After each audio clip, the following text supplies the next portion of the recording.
Hello, I want to talk about a position that I applied for in cybersecurity. It's with a company called Cloudflare, and they wanted a senior name account executive in the federal healthcare space. One of the reasons why I like to apply for jobs is I'm an executive coach, so I want to stay up to date on the trends in the different industries. Mine is healthcare, but I also want to talk to recruiters. I want to stay familiar with what the hiring process is like. I like to talk to hiring managers, and I like to get into the weeds of how job descriptions are structured to come up with really good questions that folks should be thinking about as they're going through. I also think it's important to apply for jobs so that you can keep your resume up to date and you'll know what type of questions to ask and how to have a flowing conversation when it's time for you to interview. So let's get into it. This position is in cybersecurity, and of course, I'm sure you know that account executives have to deal in sales. So, of course, some of the questions would pertain to that. Another important thing that was listed on the job description is that the estimated annual on target earnings is $310,000 to $378,000.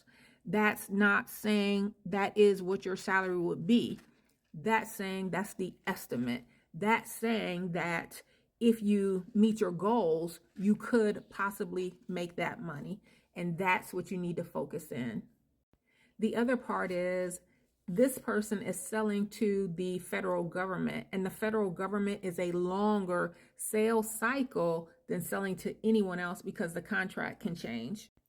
And if it's sales, you want to know, especially if you're director level and higher, what type of team is in place to support you when you're going after these sales, these deals. So question, what is your deal flow process? Where do qualified leads come from? What does the pipeline look like? How much of the pipeline, what percentage of the pipeline will I be responsible for? Is there a team to bring in the proposals? Is there a team to write the contracts? Is there a specific legal team that's assigned to the work that I'm doing? Do you have the qualifications to compete as a prime or a sub on a government contract?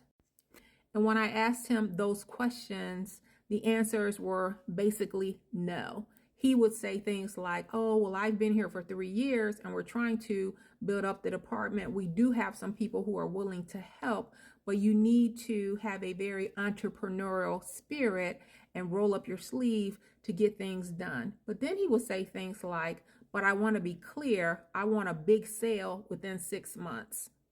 So he's wanting this big sale within 6 months, but there's no team and there's no support. So that let me know that I would be going in. I would have to use all my business contacts to hit the ground running, bring in these deals, try to put together a team, teach the team what I know, get the information that's already at the company, put it together for a proposal just to try to be successful. And those are the nuances. Those are the type of questions you have to ask when you're in an interview so that you can get a bigger picture of what's actually going on at the company before you commit yourself. One of the other questions that I asked was describe your sales compensation plan, and they use a 50-50 split. So for me, a position like this will lead to crash and burn. It's certainly a burnout position because you're going to be doing too much work. Of course, that's just my humble opinion. My name is Dr. Camille White. I'm the CEO of Inspire to Evolve Holistic Executive Coaching Services. Be sure to follow me on YouTube or LinkedIn just in case TikTok goes away.